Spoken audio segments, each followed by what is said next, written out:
Scorpio rising. How you doing, Scorpio? This is your reading for the Taurus new moon that's happening on the 27th of April 2025. My name's Chloe. I work with card divination, astrology, and as you just heard, and as you can see, I channel multi-dimensional energies through my body, both in the form of physical and vocal light language. All of this brings in healing, attunement, and activation codes to the messages that want to come through in this reading, my loves. Now, I read for the rising signs in terms of what astrology I talk about. And so, for those of you who do not have Scorpio in the first house, look to the house it does fall in your natal chart. Look to the themes of that house, and you want to apply those themes along with all the other meaning you've got going on in the sign of Scorpio to the messages that come through in this reading, because it will be as if that Scorpio energy, wherever it falls in your natal chart, has now energetically moved to the first house.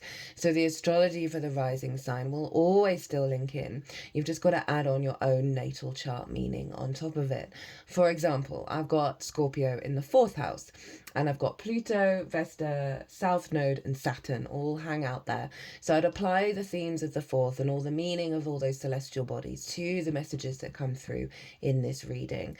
As always, take what resonates and leave what doesn't. So, Scorpio, this new moon's happening opposite your sign, right?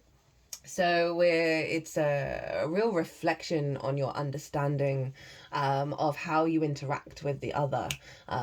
Regardless of whether you're a Scorpio rising or not, oppositions do talk about collaboration through awareness of separation. And therefore working together with different energies.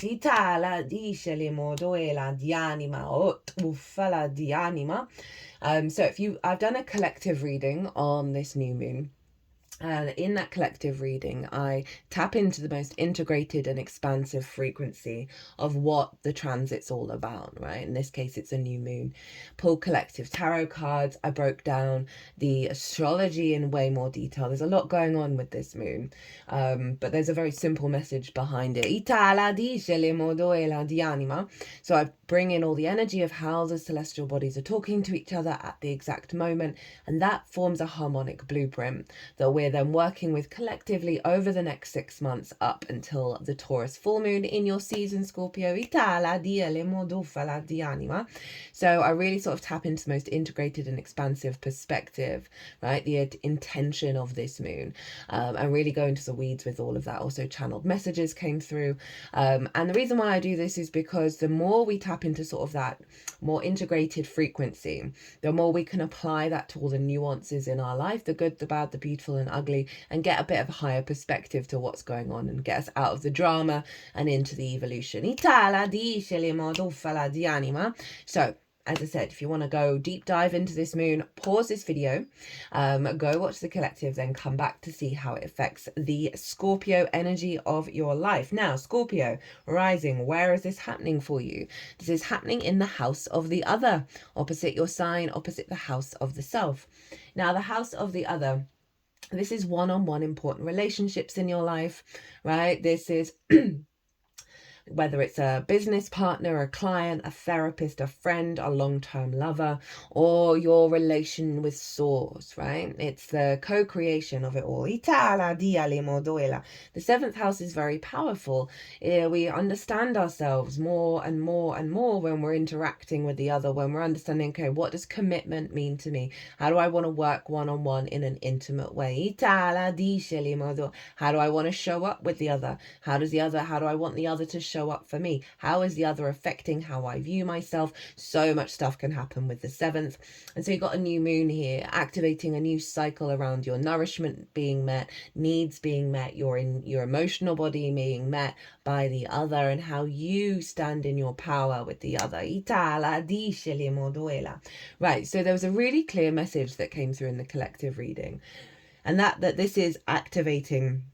Every time so far, you're the 3rd reading that I've done, and every time I'm getting this really harsh tickle in the throat come up, and Taurus rules the throat. So we're obviously doing some big throat chakra, truth chakra releasing Itala di Shelemodoela diatom matiatia. It's really intense, actually. It wasn't getting this for just closed out the Libra full moon reading. I wasn't getting that at all. So it's very interesting that that's showing up. Itala di Shelemodovala di anima. What was I even saying? Yeah, blueprint. What the main message to this reader, to this whole transit, is we are activating a more integrated and expansive blueprint in our physical vessel, right? Taurus is the first zodiac sign in the sign of Earth. It's fixed. It's ruled by the bull. It's ruled by Venus. Itala di Shalima. It's our physical senses. It's what brings us pleasure. Itala di Shalimo hadia. How do we feel connected to our incarnation on an individual level? And so this is bringing in a blueprint that's activating a higher level of integration and capacity to operate from the abundant field of source in this 3D incarnation. So that was the main theme. So we're going to be pulling 2 cards from the deck, from the tarot. The first card is going to be, what is the blueprint? Right? What is the energy of this blueprint that's coming in for you? We're going to get a card on how to work with that energy, how to amplify it, as well as the card at the bottom of the deck. And we're using 2 oracle cards, 2 oracle decks with this transit. So new intentions. 3 of Swords popped out and popped back in again. So releasing wounds around the heart, right? Releasing wounds around commitment, important relationships, how they may have distorted you, how they may have caused heartbreak. It's a very common thing. Distortions in your heart field of how you show up with the other, regardless of how the other is showing up. And that's a really important aspect of what we're working with right now, of not letting others dysregulate our true nature and how we show up. Now, all of the fixed signs are getting activated with this transit of your elevation of the one-on-one relationships in your life. We have Mars up in the sign of Leo. Oh, by the way, for those of you who are in the UK, right, the actual ascendant of the moon is in Scorpio, right? So your energy is really closely aligned with, for those of you in the UK, the bigger collective intention here. So Mars is up in the sign of Leo, squaring this moon. And Leo for you is your 10th house of life path, career, visibility, reputation. Mars is still in its retrograde phase, right? Part of its retrograde cycle. It's not until the 2nd of May that it will leave the whole cycle. So we've still got a little bit of the imprint of the Mars retrograde, which is recalibrating your motivation and your drive and your instincts to build your path from the heart, right? From the light source of the sun that rules Leo. So we're recalibrating those instincts, allowing more courage and determination and passion to come through. And this is really going to be imprinted into this moon. Now, not only is Mars square the moon, but Mars and we've got Pluto over in the 4th. God, I'm sounding really croaky. We've got Pluto over in the 4th, right? In your roots and your foundations, your ancestors, both blood and soul lineage, parental figures, the roof over your head, the things that you do in private, right? So they're opposite each other, Pluto and Mars, and they're both linked to power, right? Pluto is our root-id power.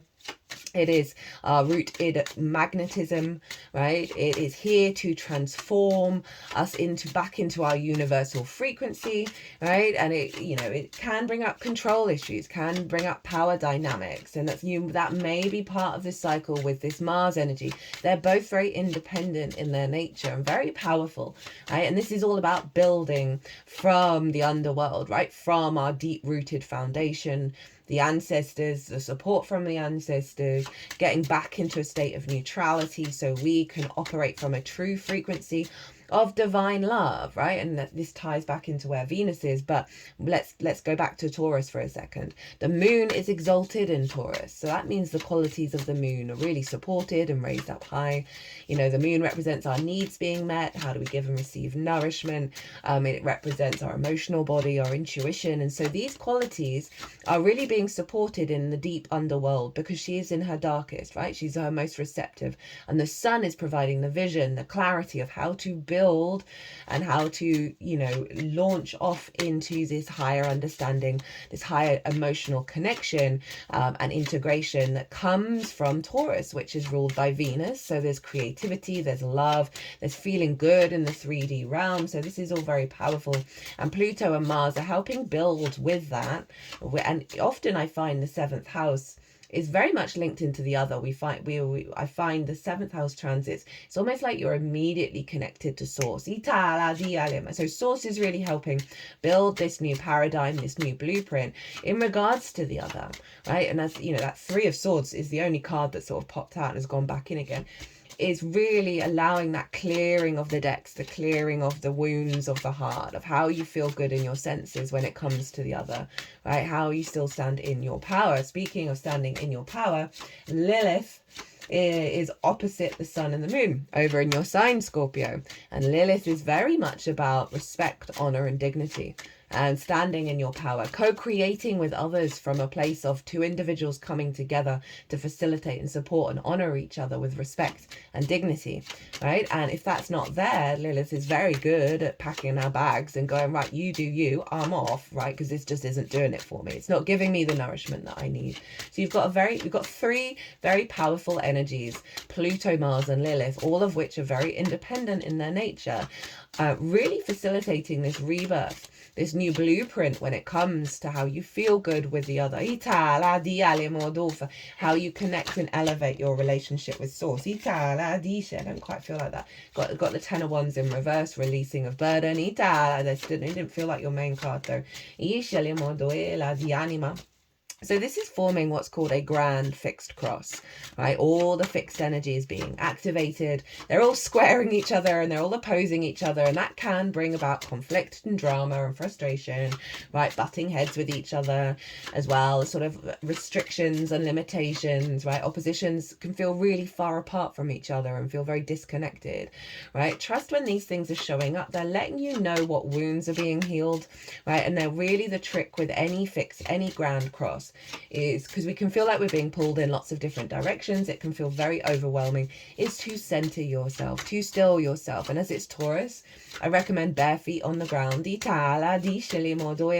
or give yourself a minute to enjoy just looking at something beautiful that warms your senses. Meditation, breath work, whatever it is to clear your energy field, right? Reset the nervous system, and then ask your energy, okay, what do I want to focus on now out of those 4 dynamics, right? Of roots of your home, how you build for the long term, what your path is all about, your sense of self, as well as how to work with the other. This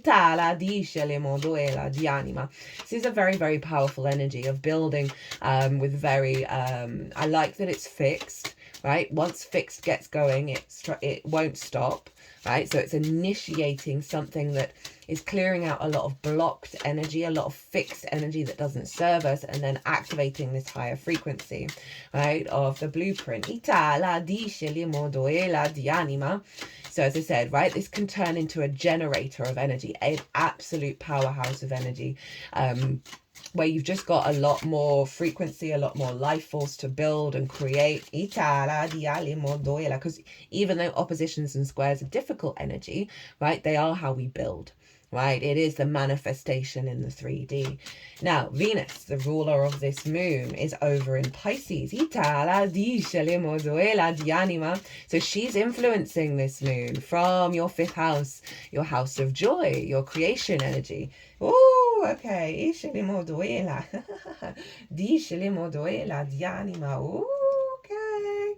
Okay.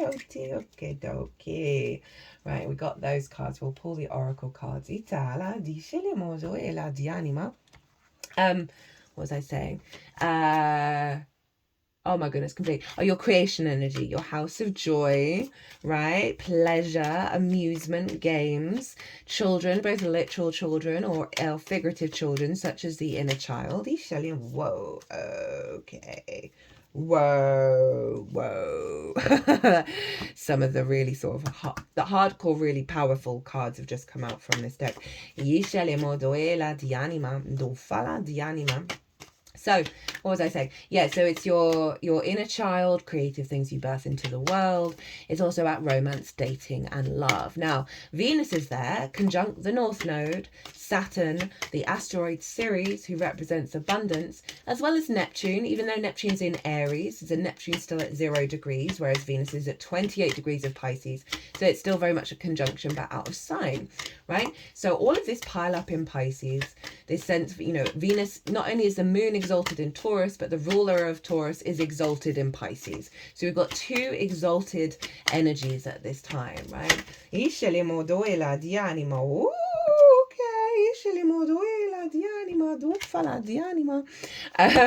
Two exalted energies, and Venus is really in her power. She's really highlighting and strengthening your unconditional love and the non-rational awareness of your own creation energy, right? Very sort of synchronistic. It's very sort of undulating, the wibbly wobbliness of Pisces. It is all the possibilities, and it's all the imagination, and very dreamlike and very psychic energy. And it's in your 5th house of your creation energy. So Venus is making sure that your creation energy, your joy and your pleasure, right, it's at the forefront of this blueprint. Saturn is all about building from the foundations. So this is very much tied into the blueprint energy. Right, it's about maturity and integrity. Ceres, as I said, abundance. That North Node is pushing you into new territory around how you understand your creation energy. Now, we've got the 2 houses that do very much link into romance, right? This isn't going to be for everyone. Predominantly, I want you to focus on your creation energy and that power, right? And how what it is, how you want to show up with the other, what's really important to you, right? I also see it as a really high vibrational creative energy around your relationship with source, lots of inspiration, right? Lots of unfolding of your inner creation energy out in the world via source at a higher vibrational level. But in terms of, this is the house of romance, dating and love, and then we've got the 7th, which is the house of the other long-term committed romantic relationships. So this new moon can bring in an imprint of raising the frequency of your love dynamic, right? This is not just romance as well. This could be more clients coming in that's leading you to have more fun and more joy in your life, right? As well as, just a stronger connection with your understanding of self in regards to the other, releasing of those wounds, releasing of the burden, of the weight, of the restriction of not being able to have fun and have joy, right? With that 10 of Wands that showed up in the reverse.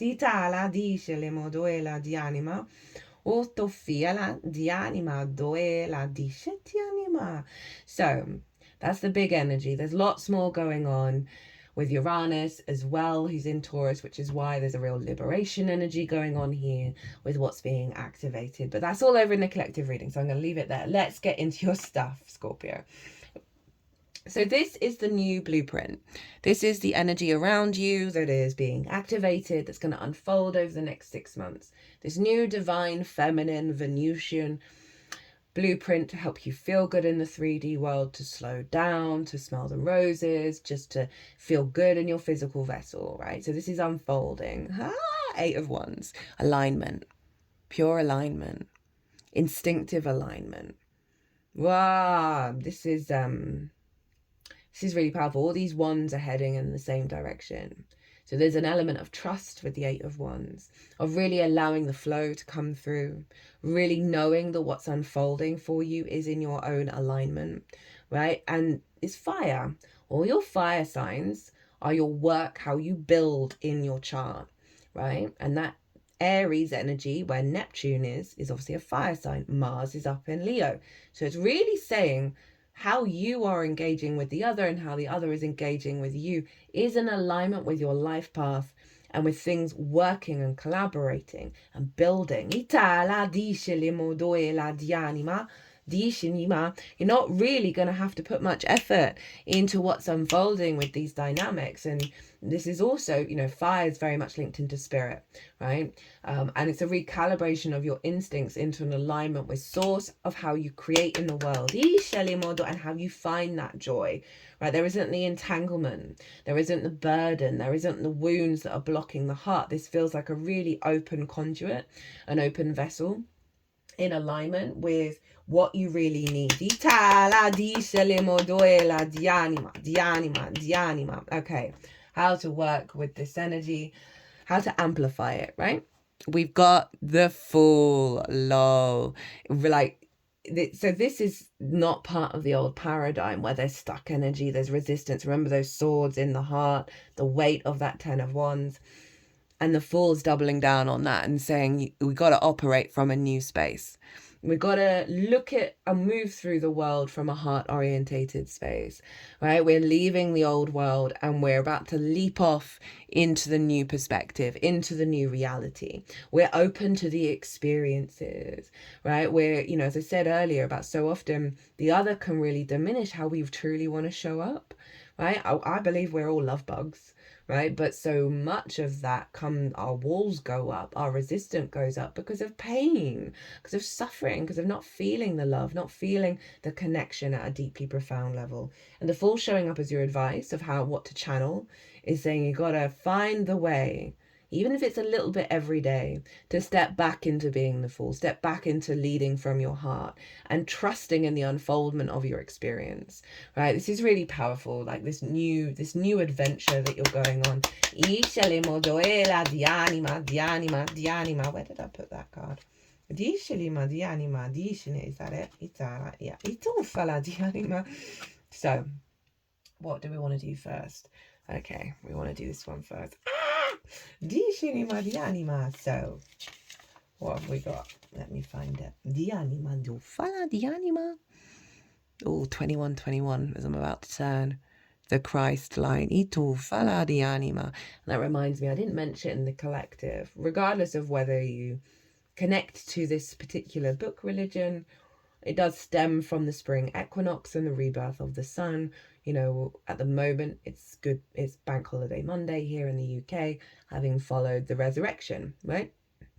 And regardless of whether you're connected to that in a sort of dogmatic way, the Christ consciousness, the Christ light has just been reborn following that very hardcore Libra moon where we're releasing so much karma, so much bullshit basically. And I love how this new moon in Taurus, and really the only message I'm getting from it is this activating a new blueprint following the resurrection. And here we have the Christ light showing up, 5D heart activation. I keep saying the Fool operates from the heart. Its chest is really far forward. Bliss, inner peace, tranquility, ascension, compassion, tolerance, forgiveness, purity, benevolence, service, sainthood. You're returning to your natural state of purity, compassion, and bliss. We've actually got a compassion card of one of the oracle cards that have shown up. Your heart chakra is leveling up. You'll be experiencing more peace and love in your life. The shadow side, there's blockages in your heart chakra, and I've got that Three of Swords, that disconnects you from inner peace, love, compassion, and forgiveness. There's a need for healing. They've just put this over the heart space, not the heart chakra, and now over the heart chakra. So, as I said, it's taking you back to a level of innocence and a level of alignment and a level of divine love, right? And your own creativity and your openness to play out in the world. Oh my God, I've got to pause again. That tickles wild.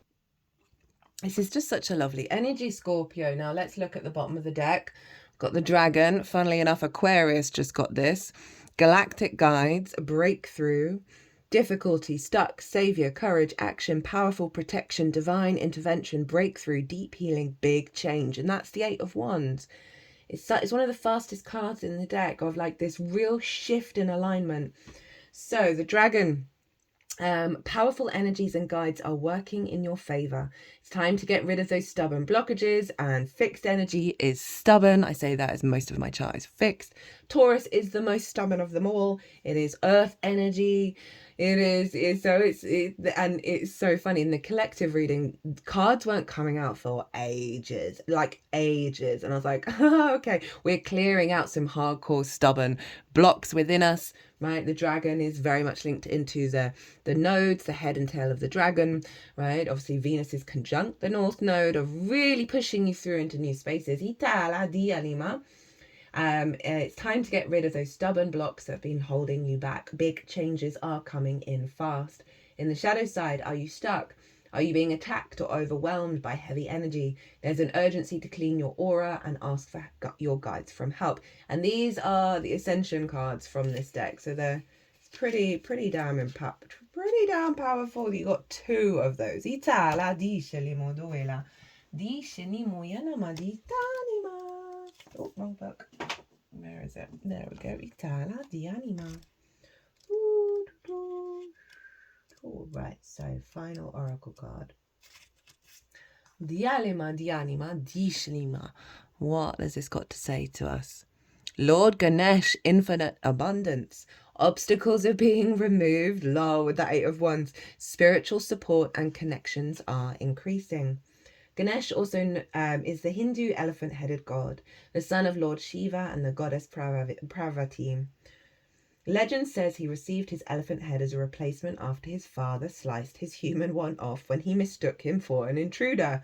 Ganesh is acknowledged as the Lord who removes obstacles and is much loved by taxi drivers in India because they believe he helps them weave in and out of the crazy traffic. Ganesh is a very sweet-toothed, life-loving, joyful, dancing, and very approachable god. He will use his light to weave a perfect path for you as you walk that full energy. So trust that Lord Ganesh is clearing the way, along with that 8 of Wands, for you to embody the full in your Christ light. Oh, I forgot to look at the bottom of the deck. 5 of Swords, that was in reverse. That was very much in reverse, right? So clearing away, that's twice I've done that now. Clearing away the conflict, right? The drama, the bully and victim cycle, right? The wounds. This figure has won the 3 of Swords, right? And it's not the best thing to win. So we're releasing that pain, and why is it always so? Why is there always conflict? Why is there always pain and regret and that sense of feeling hard done by, or gleefully being joyful that others aren't winning, right? All of that kind of energy, that's come in reverse. I'm not surprised with the clarity of the other cards. Removing the conflict, removing that bully victim cycle. It's important at this time to move beyond the limitations of it's not meant to be, right? And that's very much the 5 of Swords in the upright, right? Of that victim of like, oh, we've lost, we're going to go cry, and it wasn't meant to be. Also that 3 of Swords and the 10 of Wands, that sense of restriction around the joy and the unfoldment and the alignment of things, right? Of it no longer it being so much of a struggle. And focus on, if this is my highest good, then the universe will take me there safely. Ganesh is not only bringing a clear light to your external situation, but also helping you clear up any inner conflicts. When obstacles arise, know that they are just reminders that you care about your path and that you have the ability to change your current situation. Ganesh is here to help you. Thank him for clearing the way. To increase your connection to him, you may want to chant in Sanskrit, Om Gam Gana Patayana Namaha. Ishali modoela dianima, otoela diatum, matitiani motoela dianima. At the bottom of the deck, we've got Saint Germain, karmic releasing, move beyond drama, create your own path. Oh my God, make room for good energy. Otofala dialimo doela. So again, kind of repeating the message here of a path is opening up for you very strongly. Trust in it. Trust that through this, you activating and working from that heart, even if it's just for a moment in every day, you are going to be, the blocks are going to start to clear at such a profound level. This breakthrough energy is coming in, right? So you are in alignment with your path, and trust and know that. That's a given. That's not going anywhere. Right, my loves? I hope you enjoyed this reading. I hope it resonated. If you want a personal reading, my website is everywhere, or you can email me directly. But other than that, my lovely Scorpios, be good to yourselves, be good to those around you, safe travels, and be well until we meet again.